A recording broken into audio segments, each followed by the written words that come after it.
They showed me the basement while neighbors still stood in the driveway, offering casseroles and sympathy.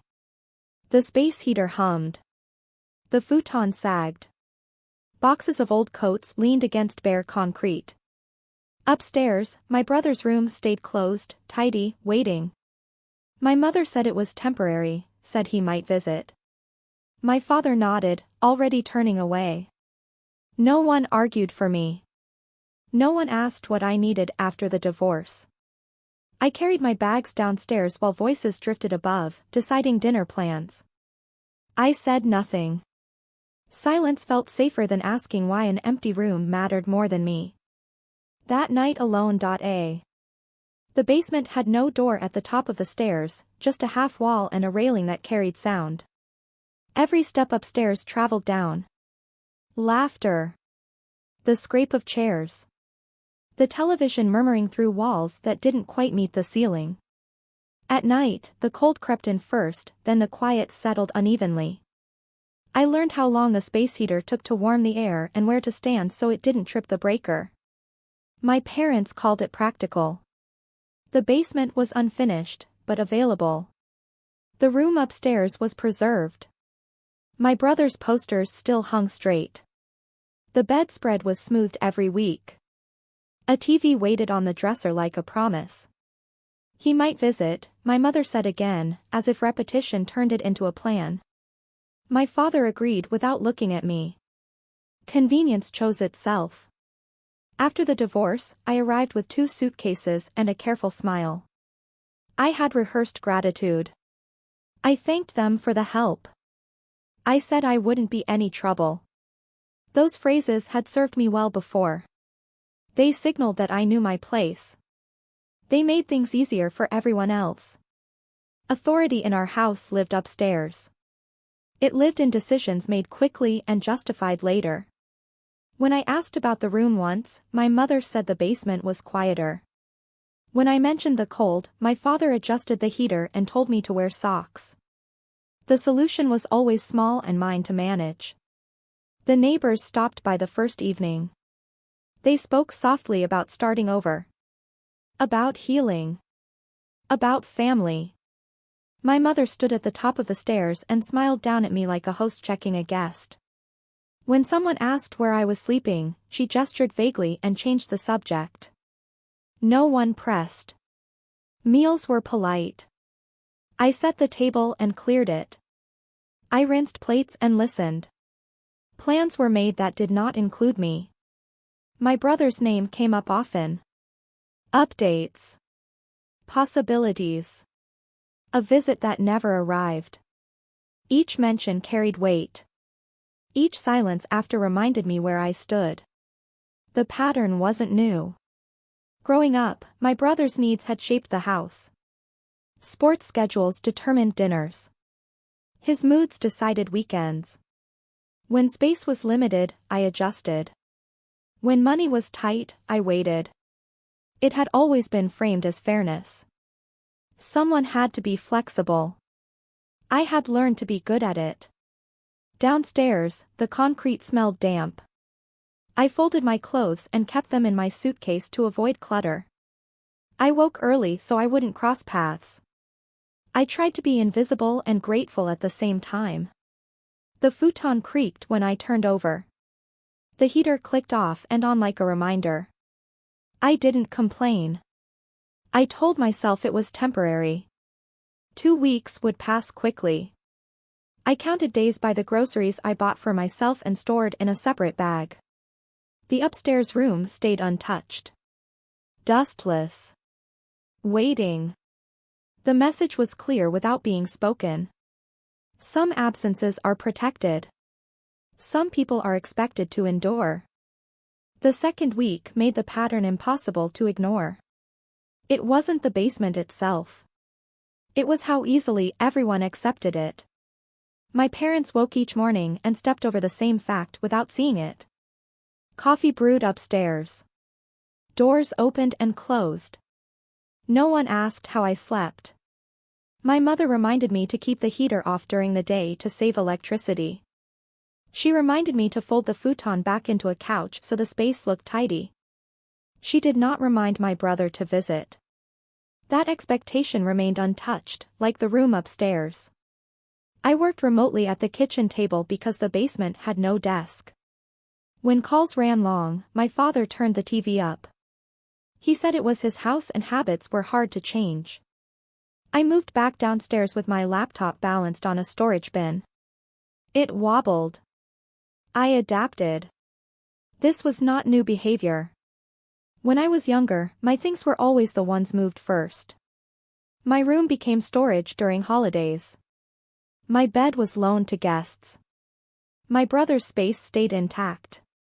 He needed consistency, they said. I learned flexibility. After the divorce, people told me I was strong. Resilient. Those words followed me into the basement and settled there like dust. Strength became an excuse not to offer comfort. Resilience meant I would manage without being asked. My brother called once. He asked how things were. I said fine. He told me he might come by next month. I said okay. My mother overheard and smiled, relieved.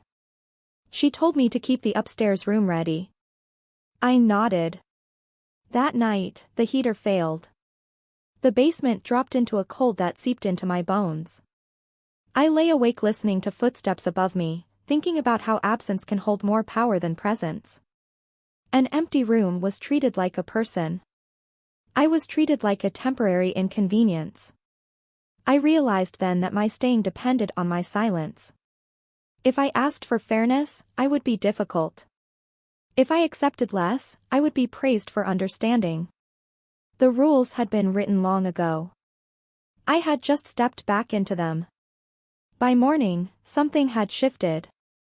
Not anger. Clarity. I packed one suitcase slowly. I folded clothes with care.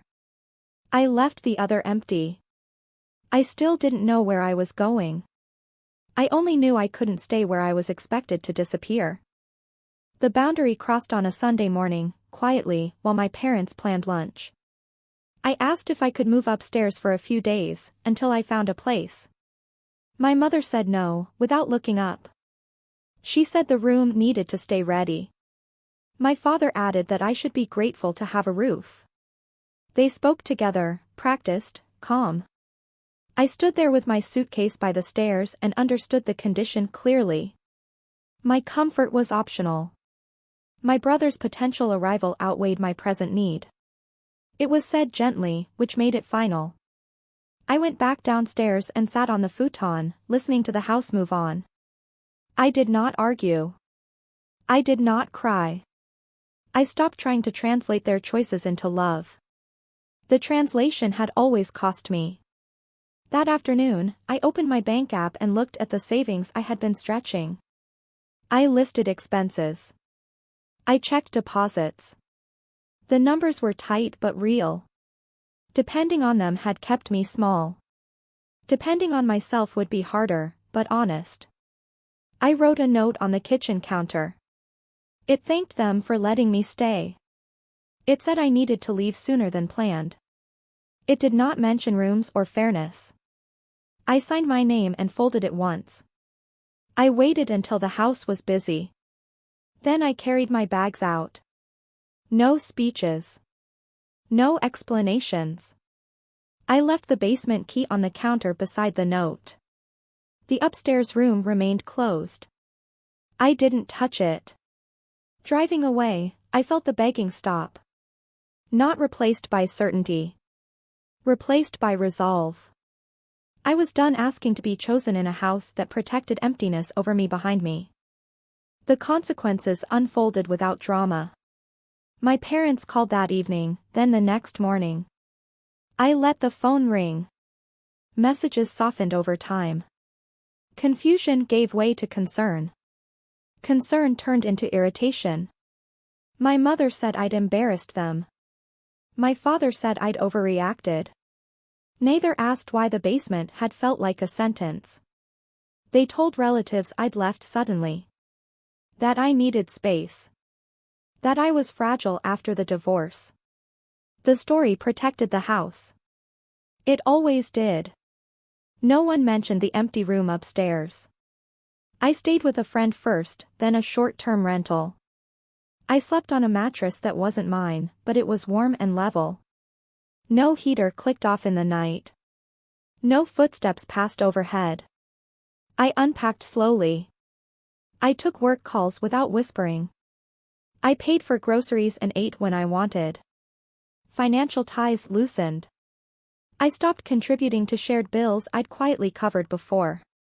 My parents noticed when things ran short. They noticed when errands went undone. My absence created small gaps that could not be blamed on timing. My brother finally visited months later. He slept in the room that had been kept for him. He asked where I was. My mother said I'd moved on. She did not say from what. When I visited the house again, briefly, the basement looked smaller. Colder. The futon still sagged. The upstairs room had been used once and then reset, waiting again. The contrast felt unreal. I stayed 15 minutes and left. Life stabilized. I found a place of my own. It wasn't large, but every room was meant for living. I placed my bed where the light came in. I bought a desk. I chose warmth. I didn't disappear. I stepped away.